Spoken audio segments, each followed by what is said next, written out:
Jadi, ini lanjutan dari video yang pertama tadi. Video yang pertama itu menjelaskan di bagian front end, sedangkan video yang kedua ini menjelaskan di bagian back end. Kenapa saya buat ada front end dan back end? Karena di setiap web itu pasti memiliki seseorang yang mengelola itu. Nah, seseorang yang mengelola web tersebut memiliki halaman yang disebut dengan backend.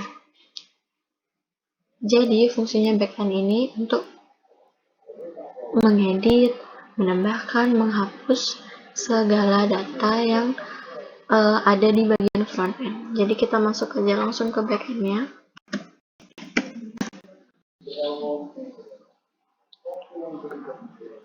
Kenapa langsung masuk kayak gini? Nggak ada halaman login adminnya.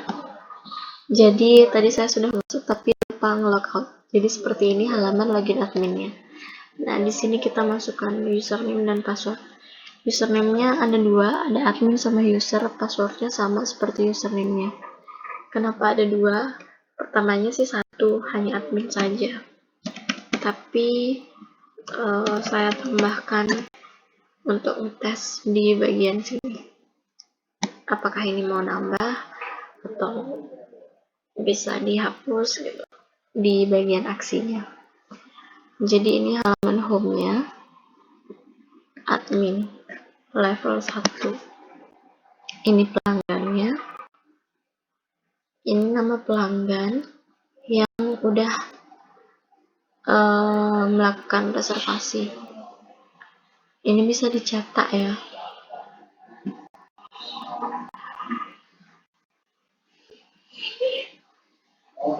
Kenapa harus ada fitur cetak seperti ini? Karena biasanya setiap perusahaan itu setiap bulannya pasti menyetorkan master data dari penjualannya mereka, atau misalnya perusahaan meminta daftar-daftar nama pelanggan, pokoknya daftar-daftar lengkap tentang pelanggan mereka, atau master data yang lainnya. Itu pasti dibutuhkan untuk laporan setiap bulannya. Jadi, kenapa web saya bisa sampai sedetail ini? Ya, karena saya sebelumnya sudah pernah belajar web. Ini bisa ditambahin. Jadi ditambahinnya di sini, tinggal klik tambah, masukin namanya. Misalnya namanya Putri Jasmine. Alamatnya, tanggal lahirnya, nomor HP-nya, jenis kelaminnya. Simpan. Sudah ada? Ini bisa diubah.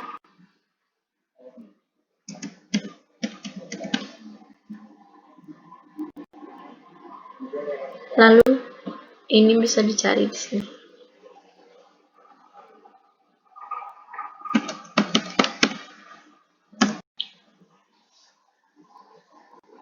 Kata kunci yang harus Anda ketikkan di sini di bagian cari ini. Di sini kan sudah ada kata kuncinya, cari nama. Berarti yang harus Anda ketik adalah salah satu kata dari nama tersebut. Misalnya namanya Putri Jasmine Putri. Jadi antara Putri atau Jasmine. Ini bisa dihapus.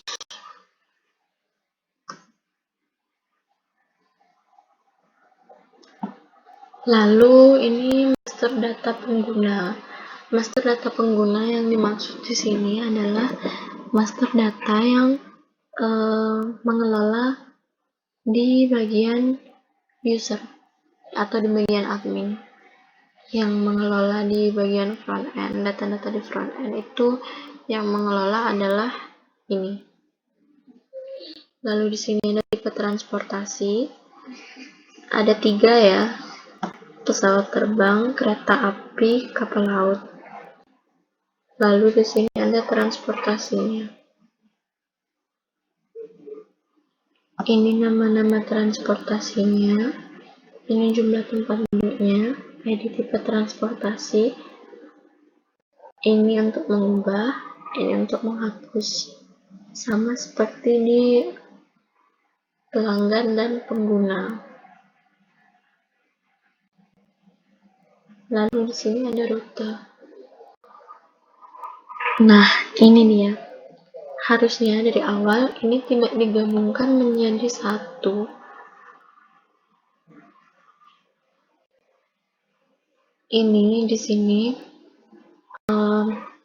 harusnya saya buat ada 3 link.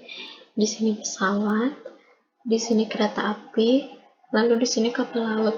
Nah, jadi setiap kalian mengklik misalnya di pesawat, diklik pesawatnya, lalu muncullah dia rutenya, rute pesawatnya aja. Tapi kalau ini sudah termasuk tiga-tiganya. Ini ada 60 data. Jadi kenapa saya nggak isi semua di waktu perjalanannya? Karena saya baru kepikiran kalau misalnya setiap transportasi itu pasti memiliki waktu perjalanan.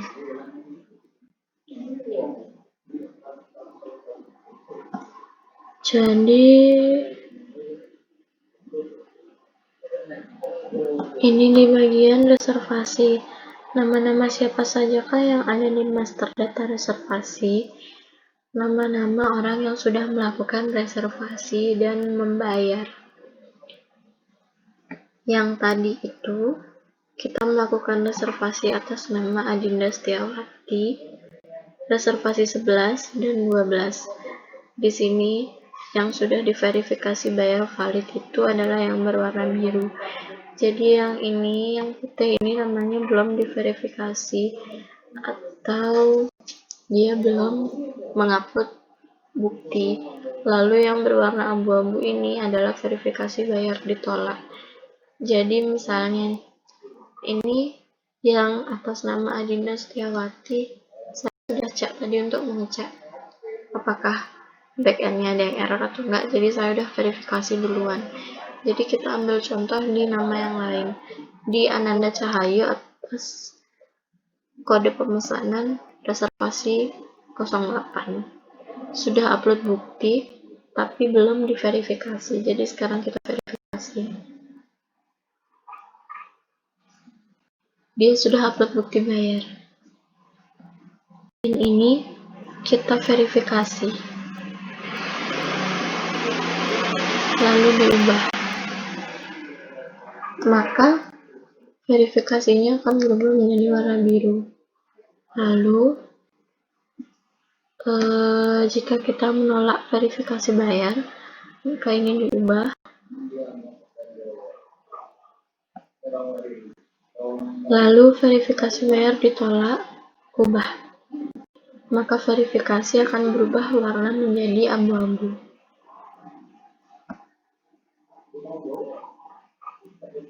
Ini halaman backup. Halaman ini belum punya link karena webnya belum selesai dan belum sempurna, jadi mohon maaf untuk kekurangannya.